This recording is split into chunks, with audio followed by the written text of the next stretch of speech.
Okay, let's see. Game 2. So I'm coming out as Bonbon first half for this one. Our survivor team combo will be Professor Antiquarian, Psychologist, and a Mercy.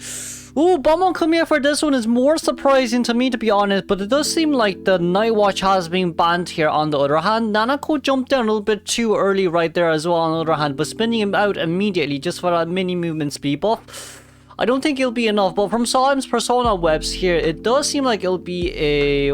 what's that again? Full control freak.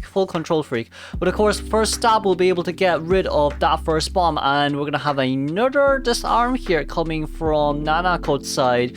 I mean, as long as Nanako can just dodge the bombs and then just disarm on time, she should be able to contain for at least 3 ciphers here. Bare minimum 3 ciphers. Bare minimum 3 ciphers right here. But with a 5-second bomb placed down by Salim, it seems like we'll be seeing a no chip, no hit as well on that hand. Nanako's doing fairly well. 60 seconds into the game and we have an average of 60% on all 3 ciphers, which is quite nice to see. And then Blink is ready up and all to go. If Nanako wants... Ooh, we missed that flu right there. If we didn't miss the flu, it may have been just a little bit better. Because it's okay for Nanako to take the chip right there. But after all, that's such a great early game, but it does seem like we'll be able to blink down in a situation like this. There's nothing more, nothing less you can do. Nanako wasn't looking back at the same time as well, but it's just about 3 cipher machines to be done. There is still around 2 more sweeps, 2 more disarms to use, so 8 second more disarm to use from the anti-current side. But seeing the cipher machine progress here as of now, Xiaodi is way too far from any of the ciphers.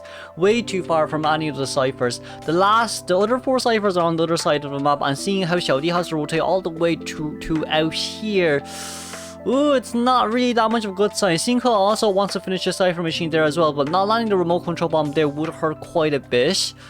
The question here is, right, it'll definitely end up as an after half rescue, but for Salim right here, if he can force the... He needs to go out and force the mercenary to either use elbow pad or force him to rescue. That's the thing, right? The survivors here mainly want to go for a tie. We also do see the Psycho's also going from the back door, trying to rescue right here, but... can Xiaodi make it is the question. Can Xiaodi make it is the main question. It seems like Salim also realizes this from his side as well. Shinko most likely won't be able to reach towards this chair. I mean, spare 2 elbow pads, you can't even get there on time with 2 elbow pads. Well, maybe you could, but now then, looking for Xiaodi's location here as of now, wanting to go for the back to rescue, but sadly it doesn't seem like it's going to work anymore. Really, it's just the cipher machine placement that hurts the most for the survivors right now. Because, like, if Nanako didn't down at the location there, I'm quite sure there should be a cipher near that chair. But seeing how late Xiaodi is currently as well, the psychologist probably will be able to dodge as much bombs as she can.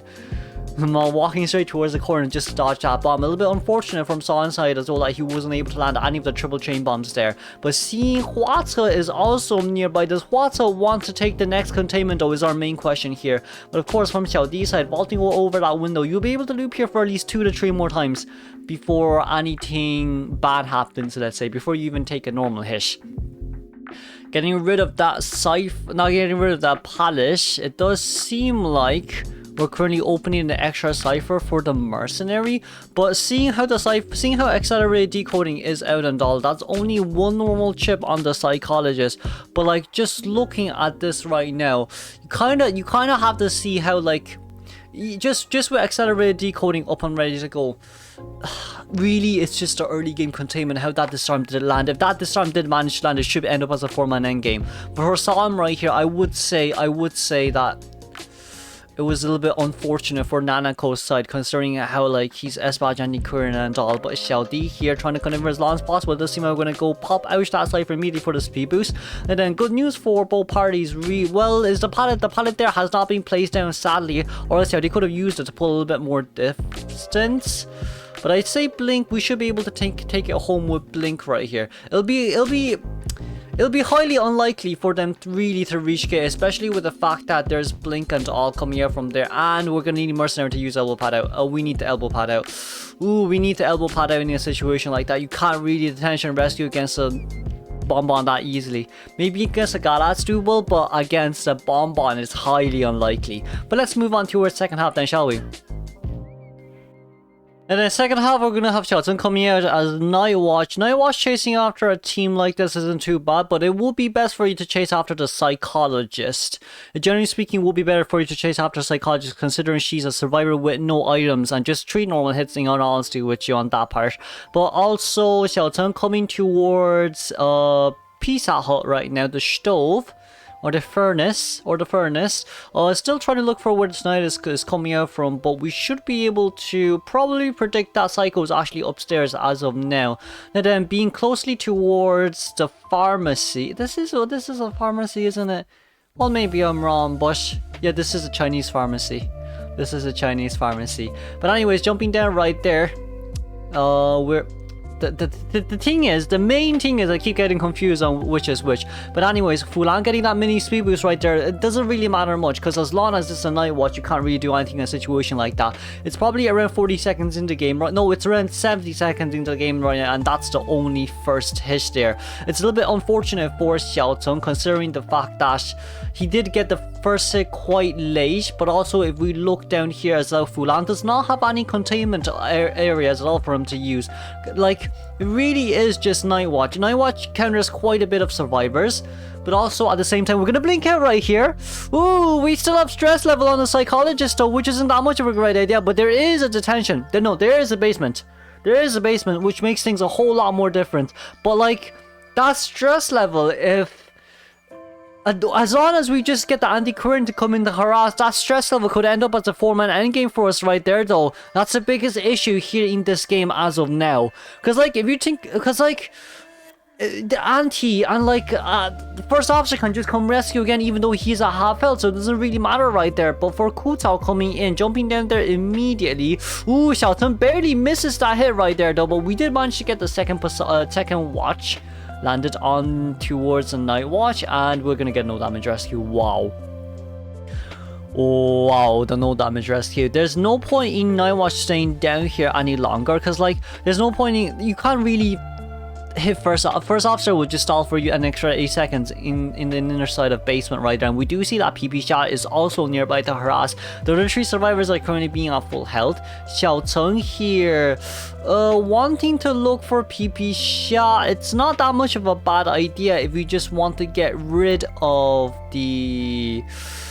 Well, I mean, that's going to be 3 disarm use, so Xiaocheng can't really just leave the area right now and chair Fulang. But with that much time, Bosch, I feel like there's enough time for us to have a 4-man endgame. You also have to consider this Psycho still has stress on her.